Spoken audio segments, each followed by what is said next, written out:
Hey, I'm Rick Campanelli, back with Home Gating with Frank's and the NFL. So I'm here with Frank's to bring you the best recipes to kick your game day up a notch in what we're calling Frank's Fumble Recovery. Fire up your NFL game day with Frank's RedHot. Now the early games are done. It's late afternoon, it's rivalry time. Our buffalo mac and cheese is the perfect dish to pick yourself up after a crushing defeat, or continue that high after an amazing last-second touchdown victory. Now there isn't really a bad mac and cheese, but come on Canada, we've got something better for you. Let's start by preheating the oven at 350. And while we're waiting for that to heat up, boil the macaroni according to the package. All right, let's get to mixing.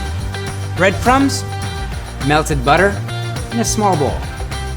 Now, we're gonna set that to the side and we'll get to that later as a topping. Next, you're gonna wanna place the cooked macaroni into a greased baking dish. I've already pre-greased this dish. And then we're gonna add the chicken. Now, in a saucepan, I'm gonna heat up that can of cheddar cheese soup, processed cheese, some shredded cheddar. That's a thing of orange beauty right there. And then your milk. You're gonna wanna stir that combination up until the cheese is nice and melted. So once that's all melted together, we're gonna wanna put in our Frank's RedHot buffalo wing sauce. And if you like it spicy, we're gonna put in a little more. So let's pour this amazing mixture onto our pasta and chicken. Yummy. And let's stir that in well, making sure all that macaroni is drowning in that melted cheese goodness.